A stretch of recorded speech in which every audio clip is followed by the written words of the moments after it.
Greetings, friends, and welcome to Captain Samuel's College Professor Open Hours.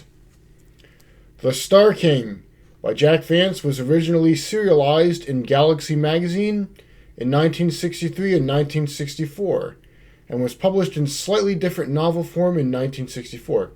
It's book one in the Demon Princes series. It's space opera with pronounced mystery elements. When Kurth Gerson was a boy, his space colony, Mount Pleasant, was massacred and enslaved by 5 arch criminals called the Demon Princes. Kurth is sent to Assassin Super Soldier Police School by his grandfather. Kurth is a man now and sets out on a quest of vengeance against the first Demon Prince, Malagate the Woe.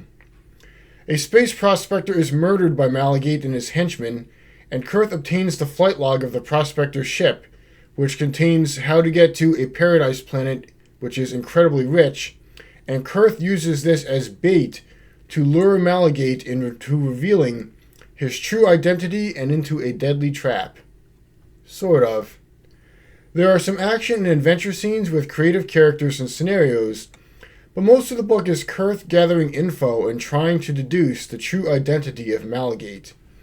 At the start of each chapter, there's also historical documents, such as encyclopedia entries or speech excerpts, which build the lore.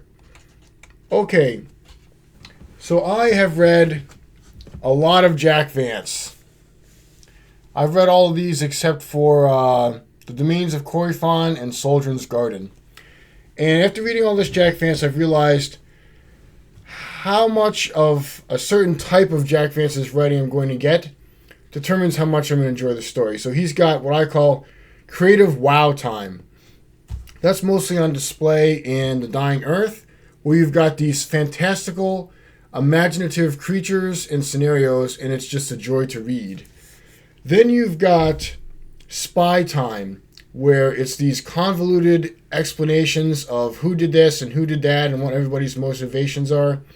And then you've got lawyer time, where people are negotiating things and trying to figure out the minutiae of contracts.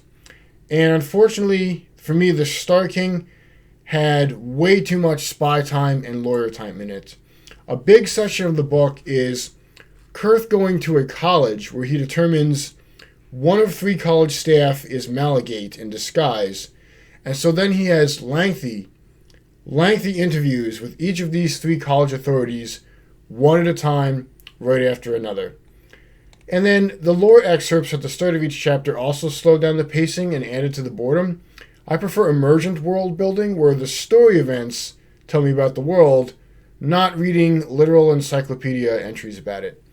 I also didn't care for Kurth. He's supposed to be this super focused deadly assassin out for revenge. Okay, now, if I wasn't bald, this would have me pulling my hair out. So, Kurth determines that one of 3 authorities at this college is Malagate the Woe, this incredibly deadly, manipulative mastermind of a vast underground criminal organization. And when he's trying to get an interview with these 3 dudes at the college, he decides that the receptionist is cute. And so he asks her out on a date. And she says yes. And so I don't know what Kurth's plan was here to interview these 3 guys, and one of them is like this incredibly dangerous criminal mastermind, and then afterward he was just going to do what? Walk down the street and buy her an ice cream? Go see a movie?